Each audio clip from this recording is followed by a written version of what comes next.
everybody, hello and welcome to today's webinar. I am Ben Wright, one of the co-founders at Melo, and I will be your host for today. Now, when firms start thinking about an exit, either internally or externally, the conversation usually centres around headline numbers, deal structure, timing, the overall amount payable, that type of thing.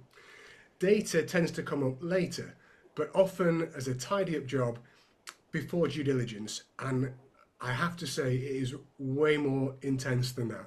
The firms we work with consistently find that the data inside their business is okay, but there's a lot more work that can be done.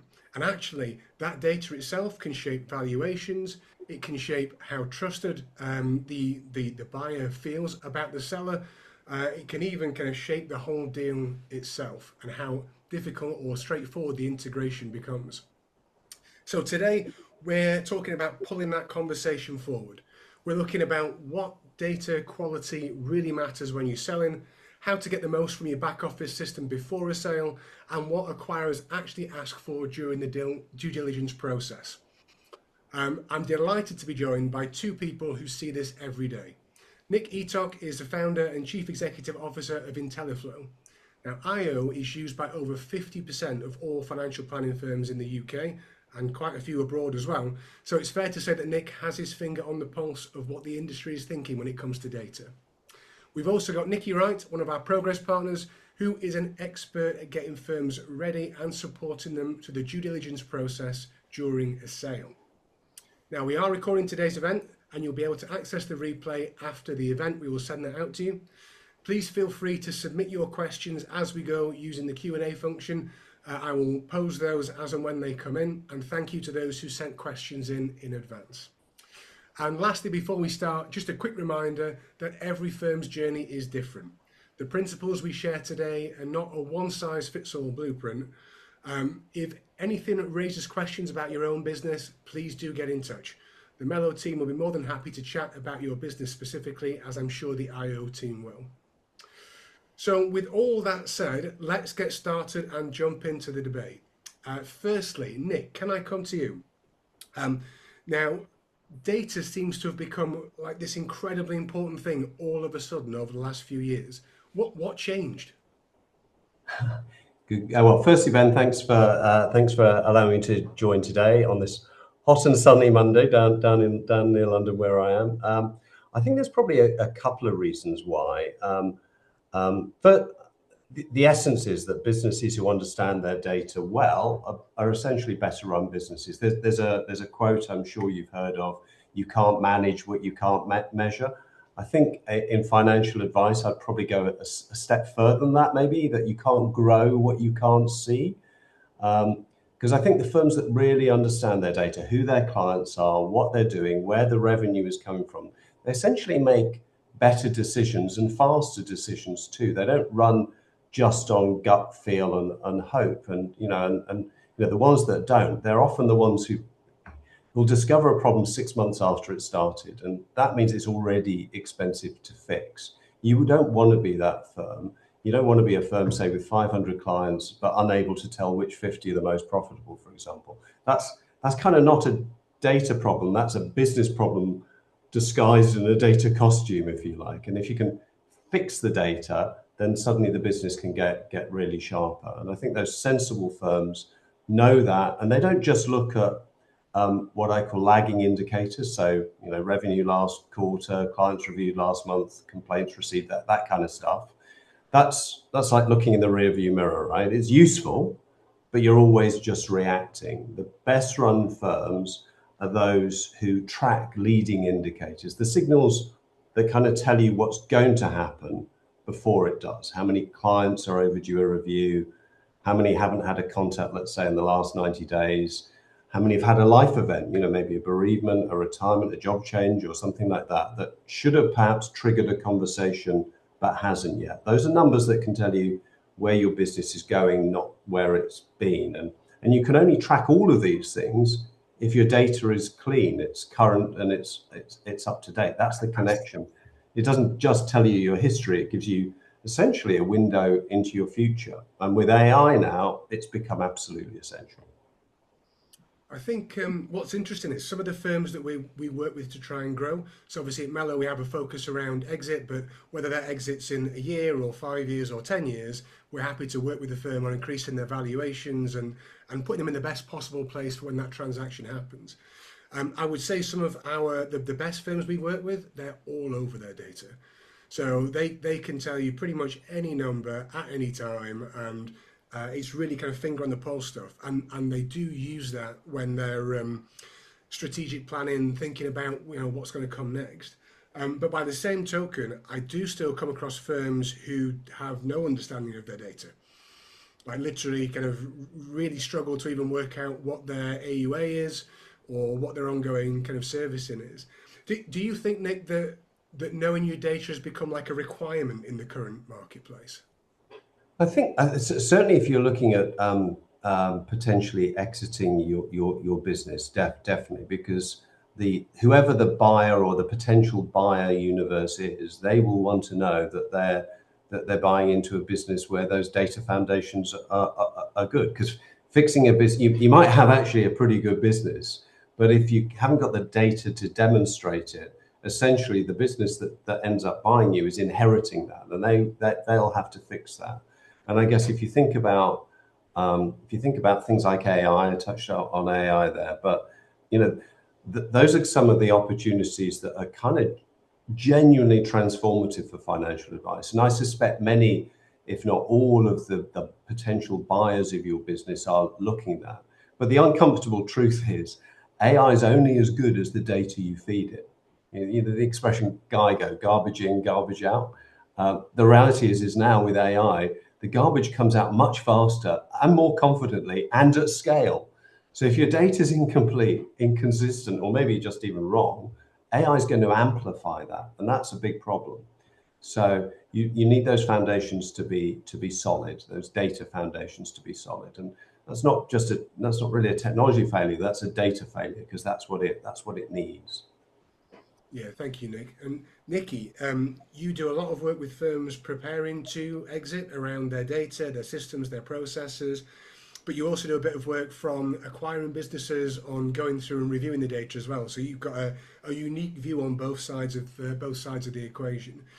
From an acquirer's perspective, how important, or what do you currently see with regards to when data comes in and it's maybe great or not so great, how that acquirer reacts?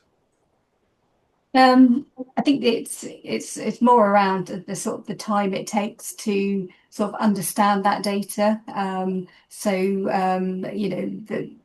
sort of the cost of leaving if you don't have your data is when you do come to sell or get to the DD stage, it takes a lot of work to fix. And as Nick alluded to, the historical data is really hard to, if you've got to provide data for the last 3 years, which is quite typical for an acquiring firm to ask for, you've got to somehow manually bring all this information from somewhere. And then the longer it takes, the doubt that comes into how accurate this is, and that it's buyer confidence, and that can have an impact on the deal that's going through. It's not that it's like Nick said, it's a bad business.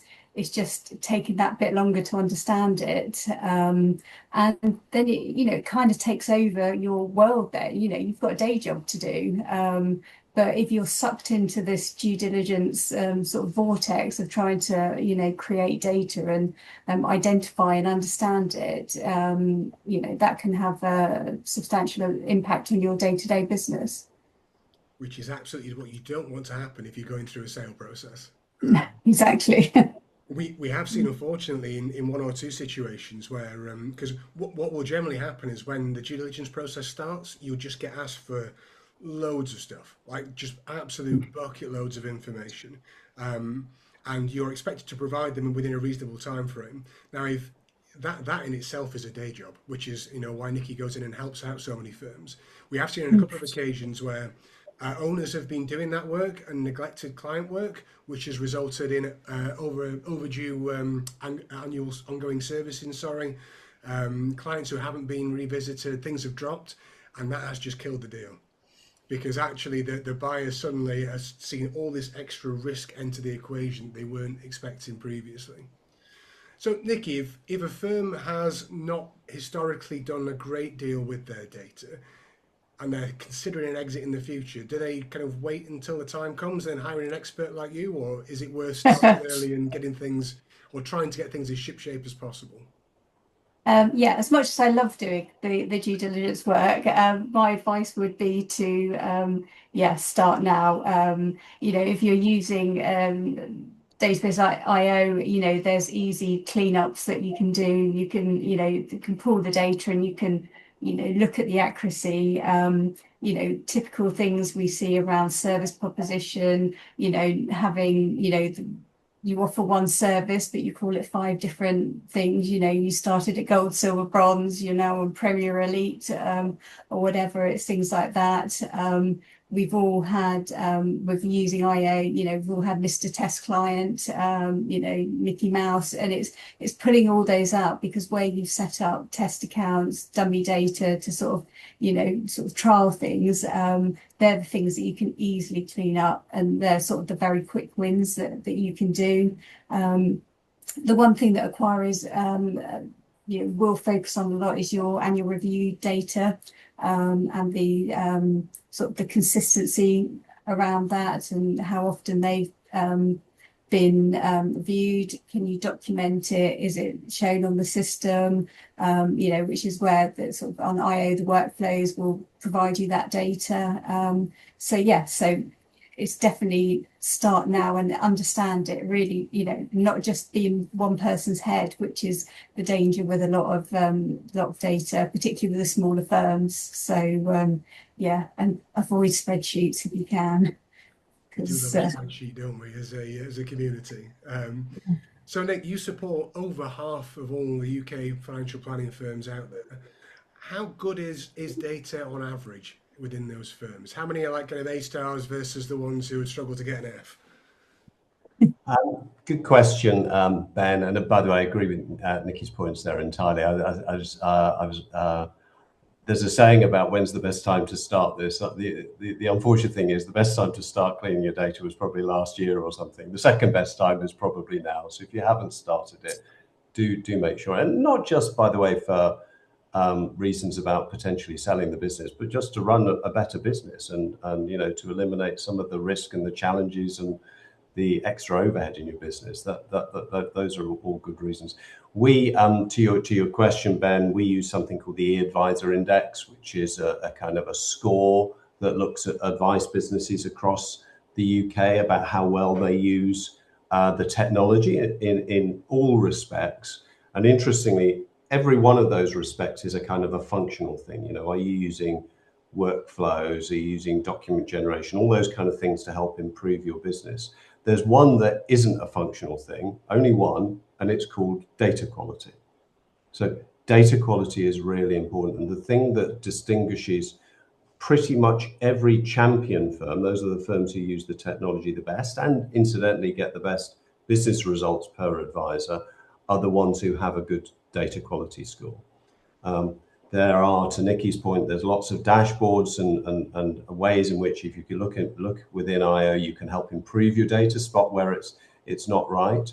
But ultimately, this is kind of more about ensuring that you've got business processes that, as a nice accidental byproduct of following the business process, you get your data in order. So if you think about things like advice journeys, most firms, I think, look at those and might use them as a compliance checklist, but they're also a data capture engine, ensuring that you've got your data in a good place all along the way, validating, updating, enriching that client data as you go. Workflows are really important too within that. And do you find that most firms are using workflows within the system? Yeah, workflows are pretty commonly used, in fairness. Some of those, but I think what's important is that actually workflows are often put together to deal with a challenge that the firm thinks that they've got that they need to resolve, which is absolutely right and accurate. You should be doing that. But at the same time, what you've got to look at is the functional capabilities of the technology that as those continually improve, you might find that some of your workflows become redundant because of capability within the solution. So you should keep a constant eye on the technology to work out what's the best way of solving this. That's going to change hugely with AI as well, and agentic flows. So there's lots of ways you can look at this. But the core is the right thing. How do you make sure that your data is good, and think of the processes you need to follow to ensure that your data is good? Don't just have a quarterly data cleanup program. That might be the answer to get things sorted as a one-off, but it's not your ongoing solution. Yeah, I think certainly my kind of advice to anyone would be think around mapping the process that you want to follow and then create the structure and flow around that. And it not only helps by meaning that everything is documented, it's automated where possible, so kind of flow states naturally change as processes progress, but it's not all in kind of Bob or Beryl's head, or oh, it's so and so that used to do that, we're not quite sure how it works. You kind of have a nice robust process. So from a risk perspective, it lowers the risk of anyone looking to acquire your business, whether that's internally or externally. And what I will say is that 5 years ago, most of the acquisitions were all about future potential, future opportunity. Now most of the acquisitions are very risk focused first, and then opportunity second. So if there is too high a risk, that deal won't go ahead, no matter what the opportunity might be. So it's all about showing, I think, that you are a well managed business with contained risks. I think that's the best way of putting it. And the other analogy I often use with people who I'm having this debate with is, if you're going to walk into a showroom to buy a new car, and you kind of see a beautiful car in the corner, and you're like, oh, I like that, looks like a great car, and then you walk up and you see a dent, you then think, well, what else is wrong with it? And then suddenly you're looking for more problems, and you keep going into more detail. Is that your experience, Nicky, with when it comes to kind of acquirers? Yeah, absolutely. It's all about confidence. It's about knowing your data well enough so you can explain it. Things happen.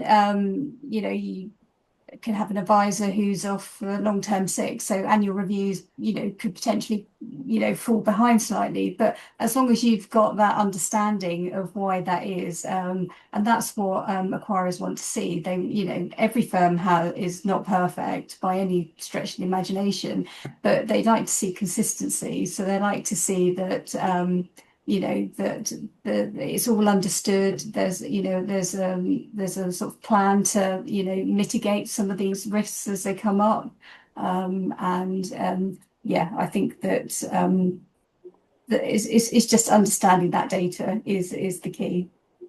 I think it always reminds me of when an FCA comes round for a visit. If you tell them your problems and how you're going to fix them, the result will be much better than them finding your problems and telling you how to fix them. Being on that Absolutely is always an advantage. So, seeing as the majority of our audience is probably going to be an IO user, where's the best place to start if they haven't really kind of done anything with IO so far, and they're thinking we should probably get going? We're on this video because we're thinking about either growing to exit or exiting some point soon.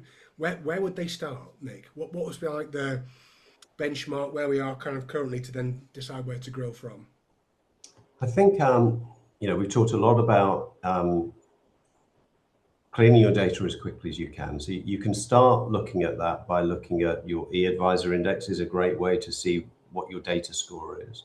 Then use some of the business dashboards that sit within IO, which can give you a view on your data quality. There's specific dashboards for that.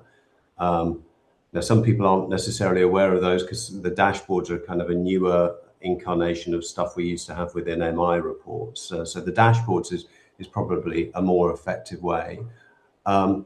Think about your processes. Ben, you quite accurately summoned it about trying to use the system to solve a business processes. So think about your business process and use the system, and there's either inbuilt capability or inbuilt capability plus workflows can help you deliver on that. And I think it's sometimes maybe harder for small businesses to do some of this stuff than some of the larger businesses, because with those small businesses, they might think they can kind of they know everything. It's just them or them plus one other advisor, and they can kind of get away with it. But actually, if you build in those right habits, actually, the data kind of takes care of itself. So you should really be thinking about that and how you adopt it.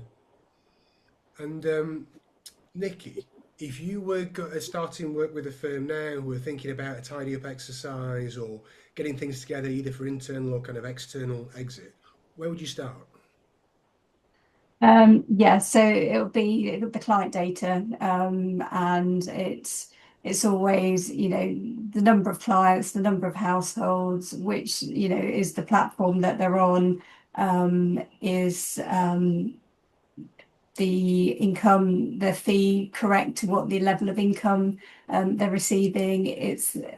So it's those sorts of things. It's definitely around the number of, that's the first starting point, will be the number of clients that acquirers will ask. And then when you dive down into it, they look to see your top 10, your top 20 to see, sort of how reliant on those, if they're making up 80% of your business and, they're of a certain age that, it brings up extra flags.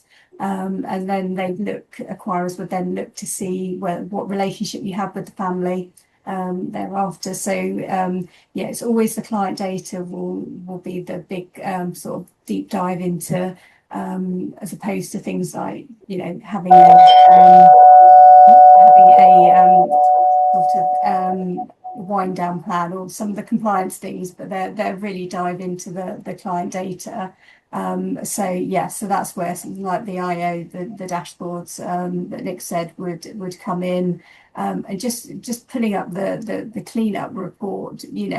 It's when I worked in a firm that sold, and I was adamant that I was all over data, and the number of clients that there was date of birth missed, there was postcodes missed. It surprises you how easily that can thing. So it's a good exercise to get in, to do it on a regular basis, not just if you're thinking about due diligence coming up or selling, but sort of on an annual basis, just to check the quality of your data, and just to see that it all makes sense to what your the other data's telling you, the accounts and things like that. The income rec side, is that corresponding what the accounts are showing, things like that. I think, Nicky, you make a really good point there about the sort of some of the client data specifically there. And I think the message is, don't try and eat the elephant in one go. Prioritize your top clients first. If you get that A-list spotless, then work down from there, because you talked essentially about the Pareto rule. You'll get 80% of the value from 20% of the effort. And that's really important. That's what your prospective buyer will start looking at first. And if they're seeing good habits, good quality data in that top range of your clients, then they'll feel much better about the rest. Conversely, if they're not, then they'll worry and wonder what they're buying into. Yeah, I would agree completely. And what we see at the moment across our profession is that most sales actually happen directly. So there'll be a direct approach from someone saying, "I would like to buy your business," and the advisors had a lovely weekend with their family. They've had a terrible Monday, and then Tuesday morning someone phones, and you're like, you know what? Why not? And then the conversation begins. The real challenge with that is, unless you're ready, you are going to struggle providing the data, providing correct data. And there's nothing that puts you on the back foot more than saying to a potential buyer, "Oh, I've got 120 AUA." And then actually when you run the data, you've got like 105 or something, because you've double counted, and suddenly you're massively on the back foot, and you're having to kind of fight to get back in the deal here. You may find that it doesn't go quite to your advantage. So heartfelt plea, if you are thinking about an exit at any point in the near future, before you talk to anybody, spend some time getting your house in order. Make sure that you understand what you've got, where it is, and it's all documented and easily showable before you start having conversations. It will put you in a much, much stronger negotiating position. Nick, we talked about AI a little bit, and it's a kind of topic of the moment, I suppose. From what I'm seeing at the moment, the majority of firms who are using AI are using kind of meeting notes. They're maybe starting to move into creating suitability reports using AI. Where I thought the huge benefit from us as a profession would be is going across all of the data and looking for trends that we don't spot as humans. I mean, you guys have announced at your conference that you're heavily invested in a deep integrated AI into IO. How are you seeing things will go in that space? Yeah, I think you're spot on, Ben. So essentially, we're talking there about how connected your data ecosystem is, and the more connected it is, the more powerful your AI becomes. So that's getting your data into either as few places as possible, or ensuring all the places where it is are as connected as possible. So we have various initiatives like our Snowflake initiative, our open APIs, that can kind of help with that data story. But particularly, we announced at our conference our IO Next Gen platform, and we think that's going to fundamentally change what's possible here, because rather than have your data sit in silos and behave in silos, and therefore AI working with those on a kind of a fractional, fragmented basis, what you're going to have is an open connected ecosystem of well-structured data between those systems. And that's where AI stops being just kind of a useful tool for doing things and starts, we think, becoming a genuine competitive advantage, essentially. And it's going to turbocharge that, where agents are actually interrogating and looking for trends on your behalf. And these things, those agents will, if you allow them to run in that manner, they'll run in an autonomous manner, 24/7, looking for things that you haven't spotted, bringing them to your attention. And sometimes those will be things that you don't need to deal with, but sometimes they will be things you do need to deal with. And the agent will be there to help you in that process. We think that's really important. We think clearly in a regulated industry that we all operate in, having that operate in both a deterministic and a non-deterministic way is really, really important. Not enough is talked about that, but it's highly important. And being able to essentially have the kind of the audit and the governance in process, so you know what happened, what went on, what an agent did, what a human did, how they interacted together. I think that all becomes really exciting. So I think if you're thinking about businesses, if you're already starting along that route, you're going to make yourself more attractive. And if your data is really attractive, really good quality, you're going to make yourself more attractive to a bunch of buyers. So for the average firm who's maybe they've got like they're using a business version of GPT or Copilot, or maybe they've got like a Saturn or somebody in the business, and they're kind of just playing around the edges. What's the first step, Nick? Where do people kind of go to kind of start thinking, actually, I'm going to use this for something rather than just taking meeting notes. I'm going to build it into the business. Yeah, I think firms are starting to use it beyond meeting notes for things like suitability reports and so on. They're using it definitely, and we see this a lot with our IQ Engage product we launched towards the beginning of this year. They're using it definitely to help not just take the meeting notes, but update the CRM. So IQ Engage updates 248 fields within Office. Everything we've talked about here is about data quality.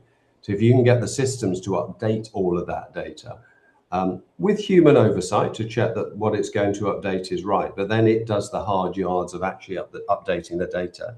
That's really important. We're talking about cleaning data, and data cleansing probably sounds like the most boring topic in financial services, and maybe it is, but it's also one of the most impactful things a firm can do. So anything you can do to make it less painful, and we think AI is one of those points, is definitely worth doing. I think it does sound like maybe not the most exciting job unless you're called Nicky, in which case you love data validation and cleansing. And I'm so pleased that we have a Nicky who loves doing that, as I'm sure a lot of our firms are. So when we think about kind of the due diligence angle of things, do you think, Nicky, that we're going to see probably more focus on data quality than we ever have done previously? Or do you think we're already at the bar where it has to be great, otherwise no dice? Yeah, I think there's definitely going to be an assumption that firms will be improving their data because of everything, the technology that's out there. And it's obviously the more things like the FCA questionnaire that came out last year come up when people are expected to, have the data to hand relatively easily. I think that's, that's going to come more and more. I think that more data will look at things like the client relationship. So because essentially when acquirers are looking for, they need to confirm that the revenue is going to continue post sale. But they also need to understand that it's a relationship they're buying and not just a bank of clients. So they need to understand that relationship. So it's going to be all around the annual reviews and pulling that data and how it's documented, and what the processes are, what your service proposition is. And with all the other changes coming in, with firms might offer different levels of service, which is going to create more opportunity for data not to be accurate on their systems. So, I think that, I think acquirers are going to expect certain data to be readily available going forward, particularly around the number of clients, the platforms and things like that. Because, it should be, you should, rather than go to the platform for the accurate data, you should know in-house in your own systems what the values are and things like that you should be able to benchmark against everything else. And how important is it to have one source of truth? And the reason I asked this, I was talking to a firm a couple of days ago, in fact, just back end of last week, and they said, oh yeah, our data's great, we use IO for this, we use a risk profiling tool for this part, but also recording some CRM data within there. We use this part for that recording CRM. They ended up having what I would class as the information that's typically in a CRM across maybe 4 systems. And I'm just thinking that sounds really complicated. Does that matter when it comes to acquisition, Nicky, or as long as you can get it out into a spreadsheet?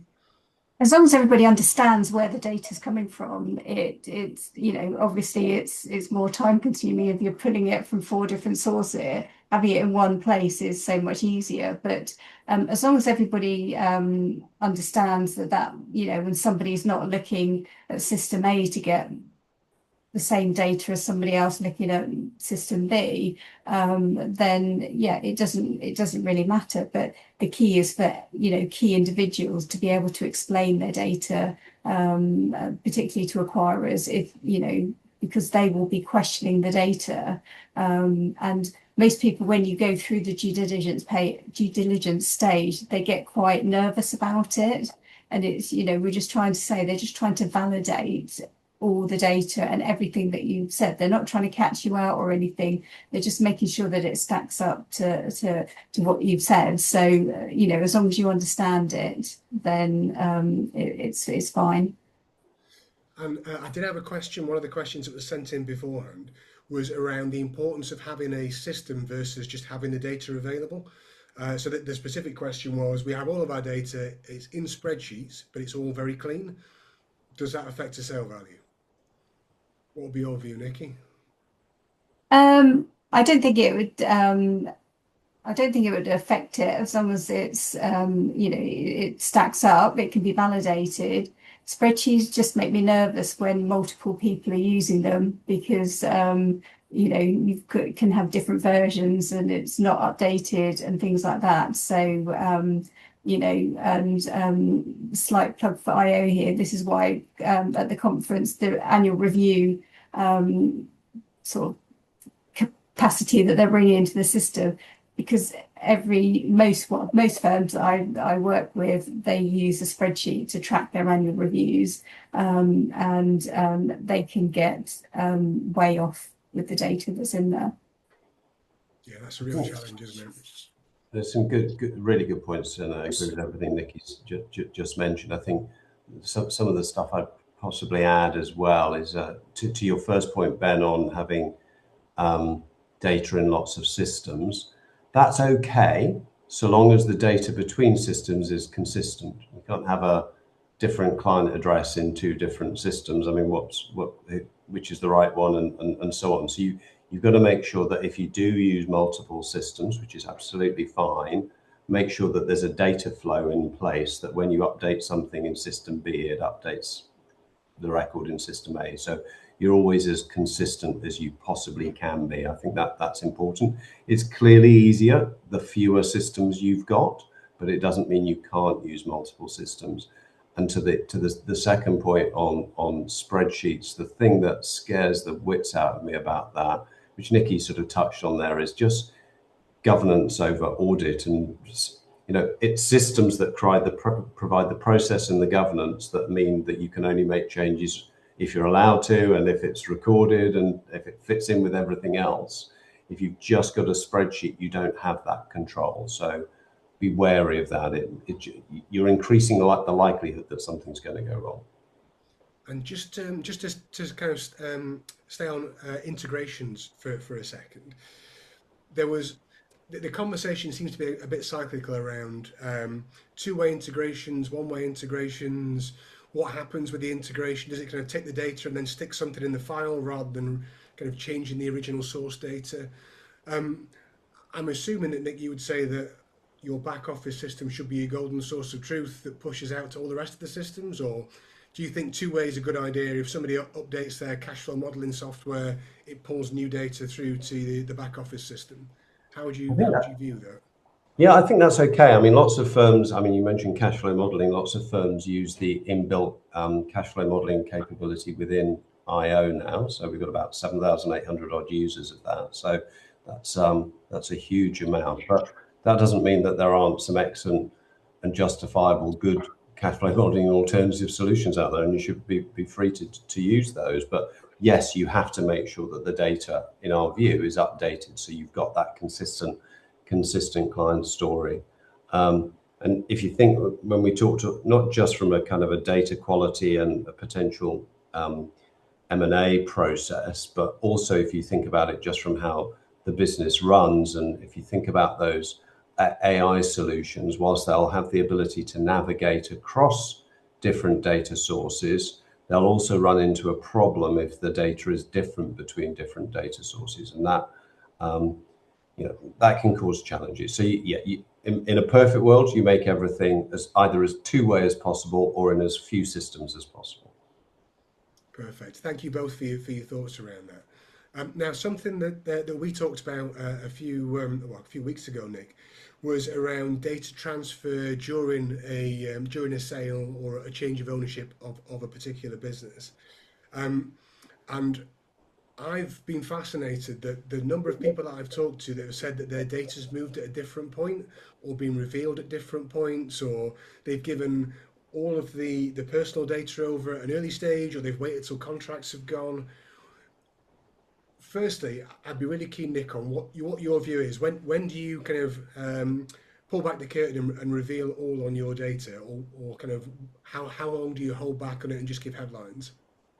I think I would certainly, well, actually, before you do anything, before you sign even the very first NDA, get your data into a good perspective. Measure it from a number of different things, different angles and lenses, and make sure that it adds up. We've talked about things like client numbers and assets under advice and so on. Make sure that that data is strong before you even enter into the conversation, before you even sign that first NDA. Because once you're in and they're asking you questions, the last thing you want to do is have data that changes and you're giving different answers from one step to the other. So that's really, really important. But once you have done that and you're sharing data, I would not give any unanonymized, difficult word to say that, data in the first few iterations. Reserve that until personally, I'd reserve that right until towards the end, and when you absolutely need to, because that's important. You have a GDPR responsibility here as well. So you've got to think about, as as in being in charge of that data, it's your responsibility to ensure that you know where it's gone and who has it and for what purpose and so on. So if you're actually sharing unanonymized data, then you're already you're already in a challenge that you've got to be able to answer. So think about that first. You don't need real client names really to validate something. You don't need real national insurance numbers or full postcodes or any of that kind of stuff. You can strip some of that information out. That's fine for the acquirer. At some point, that sort of calculus is going to change for the acquirer, in which they will want to see real data. But make sure you leave that as late as possible, and in a point where you're pretty convinced that this is going to go ahead. And Nicky, in your experience of dealing with data requests, is it as haphazard as I've suggested, that different people ask for different things at different times, or is there a more set process? Yeah, I think there are different time periods. Most it's towards when the legals are well underway, when the financial due diligence is the acquirer is satisfied with that, and then they'll start asking for a bit more level of detail around that information. But certainly the initial stage, it will be all redacted. It will be typically postcode, age of client, postcode, so they can get the number of households as opposed to individual clients, and it will just be usually it'll be something like the IO reference, if they're using IO as the sort of the client identifier, so they can do whatever analysis they need to do on it. So. And how easy is it to, I'm thinking from practical steps now for people, how easy is it to create redacted data? Is someone going to go through and kind of download a spreadsheet and then go through and delete all of column B's and C's, or is there an easy way of creating that? Yeah, it's relatively easy. Once, if you put a report down on the spreadsheet, just to take some of the columns out. But I mean, because one thing you can't sort of redact, or it would take you forever and a day, is like file reports. So obviously that's the earliest stage of due diligence with the file checks. But if you had to go and redact all the client information out of suitability report, it's just, so there are, stages of where information is required and will be redacted or not redacted. Is not a button in IO, is there, Nick? You can click to do a redacted report? There isn't just yet, I'm afraid. There you go. One for your development team. Yes, absolutely. So let's assume then, let's roll forward a little bit of time, and the transaction is going to proceed. So it is going to kind of go ahead. Can you just talk us through, Nick, if you've got an IO firm buying an IO firm, how that works kind of practically in terms of the data transfer? Sorry, did you say Nick or Nicky? Nick. Sorry, that was one Nick, for Nick. Yes. Oh, was it? Okay, yeah. Sorry, I misheard that. That's right. So IO firm buying an IO firm, when the deal's signed, what actually happens in terms of the data? So the reality is that although in that instance you've got two firms both using IO, because of the configuration of your systems, and Nicky talked about things like service cases, you'll have different nomenclature for service cases and different mapping there, different fields there. That data needs to be mapped to ensure that data migration can happen.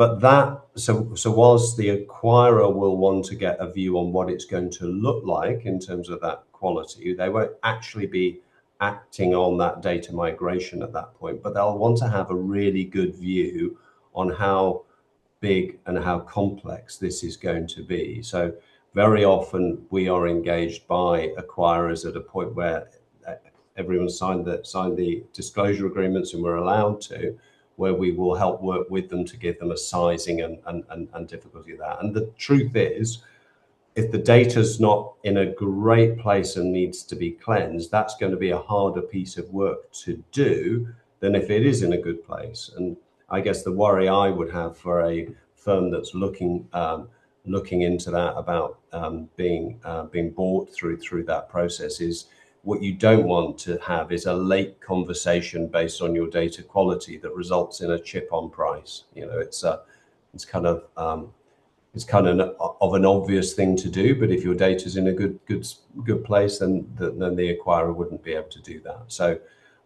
Bear in mind that we will be engaged at some point, although you will know about that because it's your data right up until the point at which the deal's done. Yeah, and you raise a good point about price chipping. It was kind of heralded as this terrible thing, that fish and chip approach will reel you in with a high number and then trying to chip you down from there. Interestingly, that's not what we see across the marketplace. So I would say that most of the deals where the price is affected is because of disclosure hasn't been at all. Things haven't been as disclosed. So the seller will say, "Oh, I've got this," and it turns out not so. "Oh, yeah, my data's clean," and it turns out not so. So there is normally a reason as to why the price is chipped. It's not just kind of a wide boy tactic to try and kind of get the price down, I suppose. Yeah, fully agree with you. And if Nick, if someone was coming from one of the few people that don't use IO, so someone uses a different back office system, and the acquirer does use IO, would that just be a download, a CSV spreadsheet download of all data, and then the same mapping exercise would happen to then move it into the buyer's ecosystem? Yeah, it's similar. It's not always a CSV download. Sometimes we'll do a direct link and access to the wherever the source system is. It kind of depends on what the source system is. We probably get involved in more of those actually than we thought we would, and I think that's partly because, you know, when a firm decides to move from a competitor of their own volition, then we'll get involved in a data migration. So we've built up sort of 20 years of track record and history about being able to do these things, including cleaning the data. Very often cleaning the data, certainly in a kind of a new logo world, is actually something that you kind of have to do when a firm moves from system A to system B. So we've got some expertise in doing that. But yeah, otherwise it's a similar thing. Your data mapping, you're looking at what custom data they've got, mapping that to standard IO data, or creating some custom configuration and so on. Is that quite a time-consuming process, Nick, or is it relatively straightforward?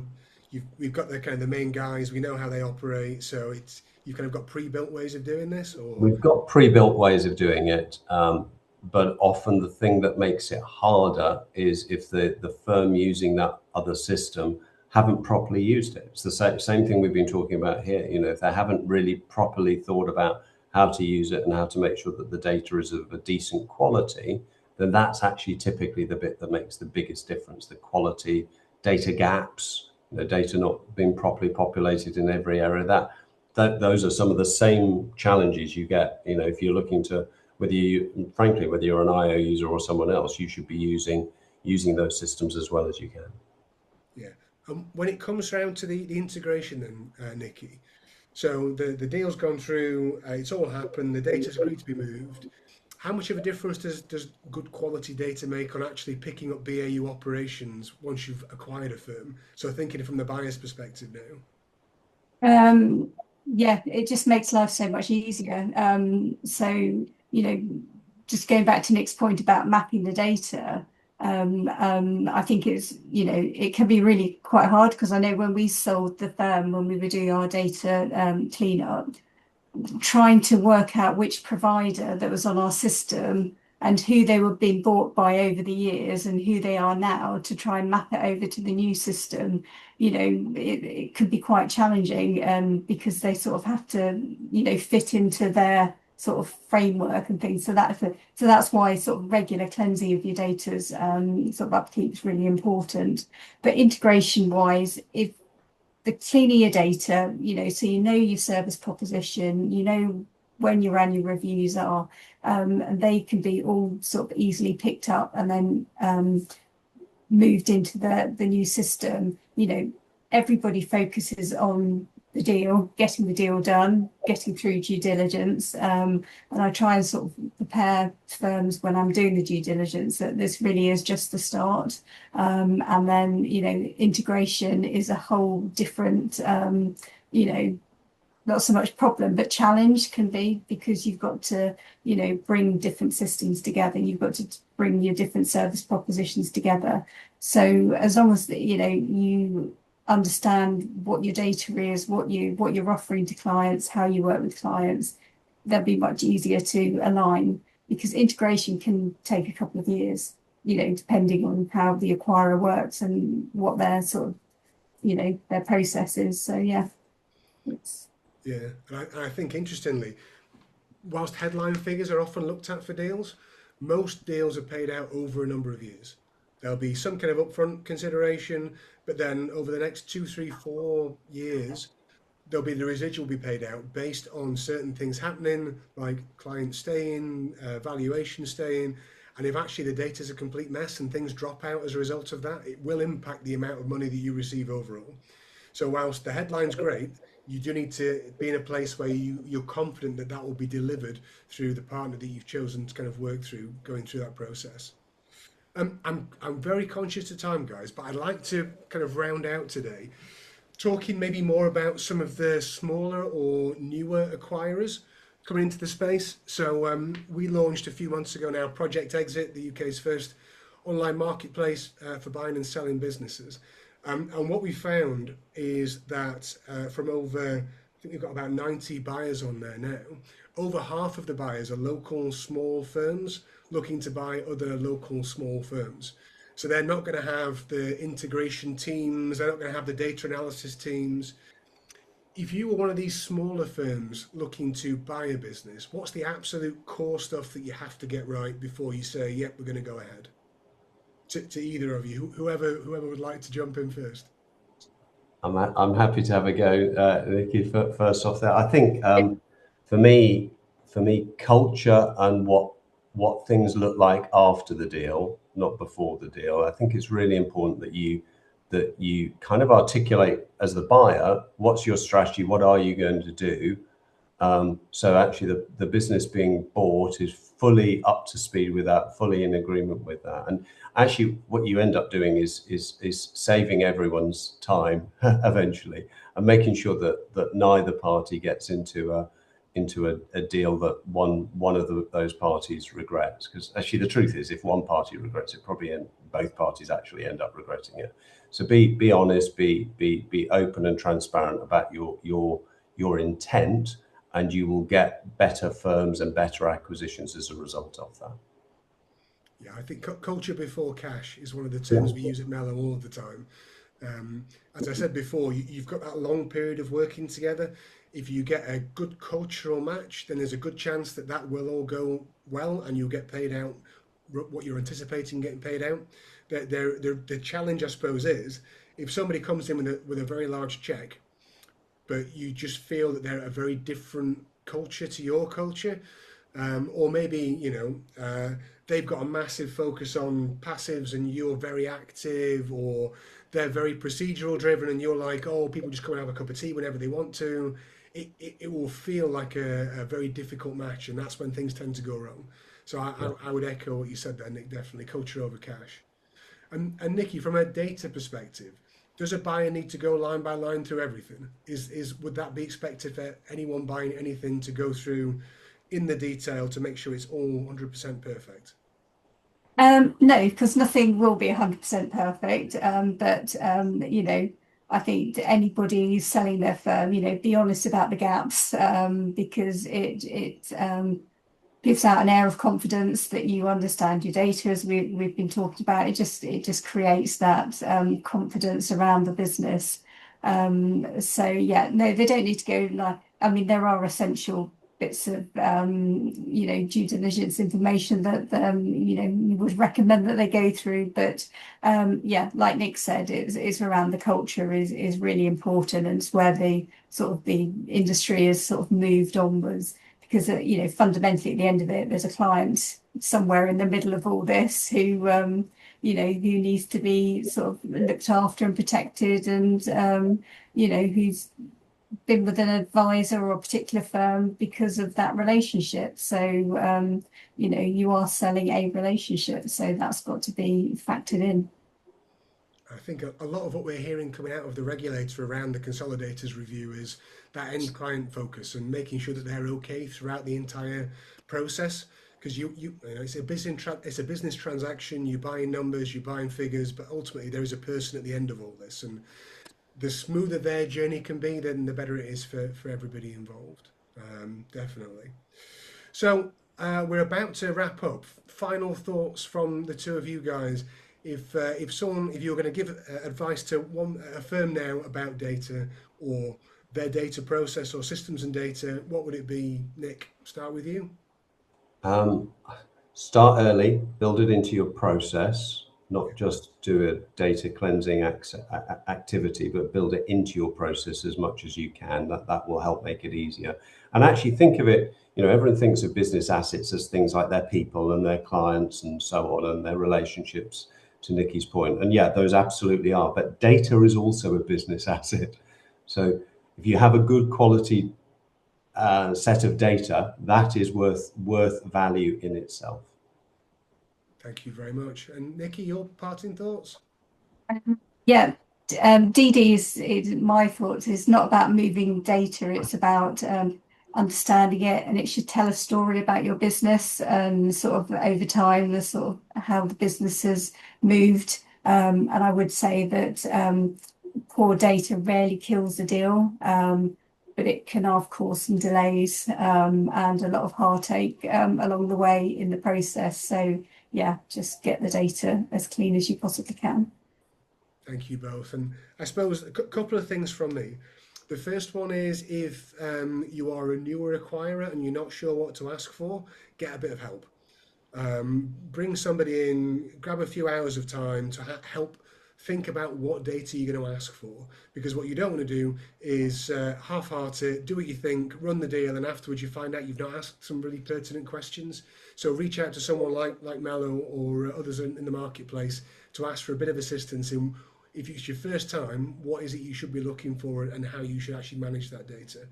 And from a seller's perspective, I absolutely echo the comments from Nick and Nicky there. Just start early. Get your house in order first and then go out and see what's available. Don't start having too-depth conversations before you've actually worked out and got things sorted behind the scenes. And I would also strongly recommend you roughly work out what the value of your business is before you start going to open market. You can do that on projectexit.co.uk. You get a free business valuation on there. It takes about 3 minutes. And then you can at least get a viewpoint to say, okay, is this number in the right ballpark? If it is, great. If it's not, then I know back to the drawing board and we can start to think about how to do things differently. But it just puts you again in control of the situation rather than being on the back foot with any potential buyer. Well, that is about all we've got time for today. Thank you very much both to Nick and Nicky for sharing their insights on the role that data plays in the business migration process, whether internally or externally exiting, and what to do about it. If anything today has struck a chord, please do get in touch. Both us at Melo and I'm sure the guys at IO would love to chat to you about the challenges you've got in your business and seeing how we can fix it either from a systems, processes or data perspective. Now, today's session has been recorded and we'll send you the link shortly. Please do feel free to share it with anyone who couldn't make it today, but you think absolutely needs to hear that. So with that done, thank you again to Nick and Nicky, and thank you to all for watching, and we will catch you on the next one. Thanks, everyone. Thanks, Ben. Everyone.